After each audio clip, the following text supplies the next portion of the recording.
Janelle, and this is my math story. So, I've had a lot of different experiences with math, good and bad, and I guess I'll just start from the beginning. From the time I've done math, I've always considered myself someone with above average math ability. Like growing up, I was always in gifted classes, and the thing that really showed me like what my math ability was that showed me that I was a little bit better than people in math was probably third grade. So in third grade, that's when we learned our times tables. And when we were learning the times tables, every week we'd have a test for a number. So maybe one week it would be multiples of 2, next week multiples of 3, and for every 100 you got, which was getting every single multiple up to 10 correct, you would get a sticker. And that sticker would indicate how many toppings you got at the end of the year ice cream party. And I remember studying really hard for the test because I wanted to make sure that I got these stickers. And so when it was all said and done, when the ice cream party came along, I had all 10 stickers. And I realized that I was one of the few students who had like more than who had all 10 stickers. And that was really a moment of pride for me, and when I realized that maybe, hey, I was better, like easier for me to grasp concepts like multiplication than other people. And all I did was just go home and study. Like I never did the flashcards or anything. I would just look at the timetables and go through them a few times. But while I'm above average at math, I'm not like a math genius. And I guess I realized that when I was in middle school.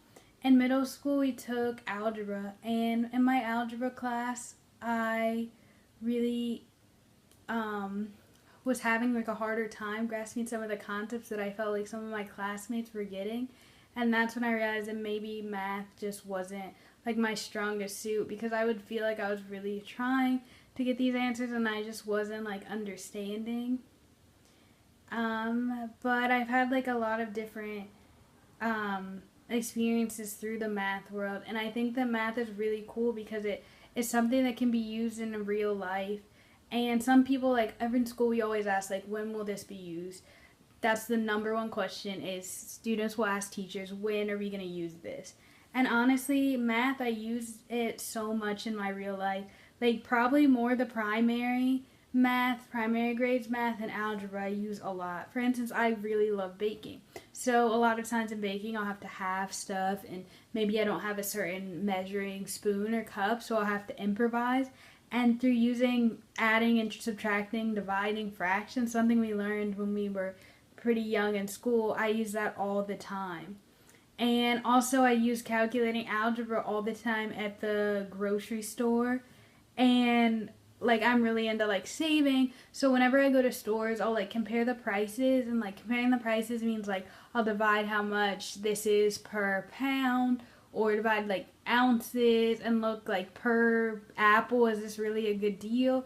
And that helps me compare the prices. So that kind of math you still use even to your adult world. So it's like really important to have that foundation for math to begin with. And like some people don't feel like math has real world experiences, but it definitely does. And luckily I've had like a lot of like positive math experiences throughout my math career. I remember in high school I had the best calc teacher. She was someone who was so like engaging. She was straightforward with her lessons. She was really good at going through the examples slowly to make sure you understood it. She utilized the smart boards a lot. And so that definitely helped. And that helped me like start to love calculus because it was so like straightforward the way that she taught it, and she followed along with the book, because sometimes I feel like math teachers will do one thing in class and then you get home and do the homework and it's just so unclear and doesn't match up with the book. And she would give relevant homework, and she would do a lot of collaboration, so we wouldn't just sit in these like lecture style classes. And something that I really liked is she genuinely seemed to care and like want to motivate us. Like the day before one of our big like AP Calc tests, she took us all out to pizza, and that was like all an event that we did all together, and it was so nice. And it was like she genuinely like wanted to support us, and she was super accessible. Like she'd do practice sheets, lunch review. She was always super open to helping you whenever you needed help. and I really loved that. And she also taught me how to use a graphing calculator, and the graphing calculator has actually become like my favorite math manipulative ever. Like, it makes everything so much easier. It was something that got me through the SATs, the ACTs, AP Calc. Like, the graphing calculator, I began to depend on it so much. Like, in earlier grades, we're always taught, like, you can't use a calculator. You always have to do pen and paper. But in, like, the harder maths, it's essential to have that. And, like, knowing how to do it made me feel, like, really high tech, like, knowing how to do all the different formulas. And so when she taught us how to use it, it made everything so much simpler. For instance, like, to do an equation or quadratic equations, you figure out that you can plug that into your graphing calculator and find intersections so easily. And it also lets you, like, check your answers really simply. And when I took chemistry freshman year here, we weren't allowed to use the advanced, like, TI-89s. We had to use instead a TI-30. And that was, like, such a small window. It didn't save any of your work, and it made me see, like, how amazing that my, like, TI-89 was, because it was, like, it could do so much stuff. Unfortunately, I also have had, like, negative experiences with math. Like, I remember I had a teacher in 9th and 10th grade for the same. I went to a small school, so I had the same teacher, and she taught us algebra and part of, like, basically 2 sections of algebra.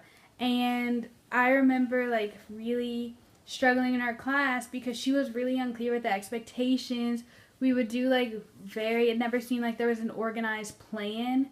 And so it made it really hard for me to become, like, super into it. Like, I already didn't have a great experience with algebra early on, and so then when I had her, it was kind of like she seemed disorganized, and she was very, like, only, like, doing stuff one way, and so I didn't understand sometimes her methods, but she wasn't really good at, like, showing, like, making individual approaches. And she was, like, really nice and stuff, so it wasn't like she was mean. It was just, like, her attitude about the math made me, like, not even like algebra that much anymore. And so that was, like, really difficult for me to get used to and, like, work through, and eventually I just got frustrated with the class and didn't like to study for it. And for, like, my final math in high school, I had to take AP Calc BC. And initially I came into Calc loving Calc, but unfortunately when I had to take BC, I wasn't into it, and my school made you, if you took the AP class, you had to take the AP exam. And so I just really had felt like it was senior year, I had been applying to colleges, studying, doing all this stuff at the same time. So when I, like, incorporated the AP Calc, it was just really hard to study for the exam because I didn't genuinely care about it. And so that kind of showed me that, like, math is really about, like, you putting yourself when you get to those high levels. And I didn't like the fact that you had to memorize so many equations, that it was so much more complicated, and it was just, like, really hard to make my brain think like that.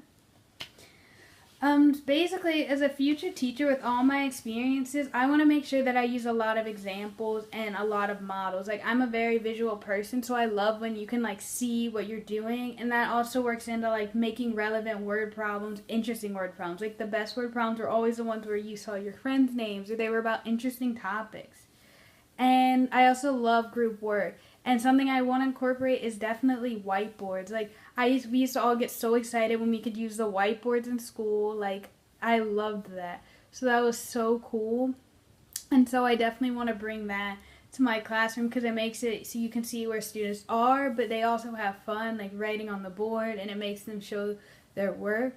And also incentives are so great. Like, when you actually feel, like, motivated to do something, or be like your work is going to pay off, that's definitely essential. And so I guess basically all my experiences have helped me shape, like, what I want to do as a math teacher, like, and help me create my overall thing. Like, I'm not someone who hates math. Like, I enjoy it to a point because I like that it's, like, the right answer or wrong answer. And, like, even though I've had poor teachers, the good teachers made up for that. And I guess as a teacher, that's what I need to bring in. Like, one math experience does not define your whole math career, and there's always, like, ways to engage students who may not have necessarily been that interested in math. And so, like, basically my experiences have just all helped shape me. Like, seeing what teachers have done that I liked and having great teachers is what I know that I want to bring to the classroom.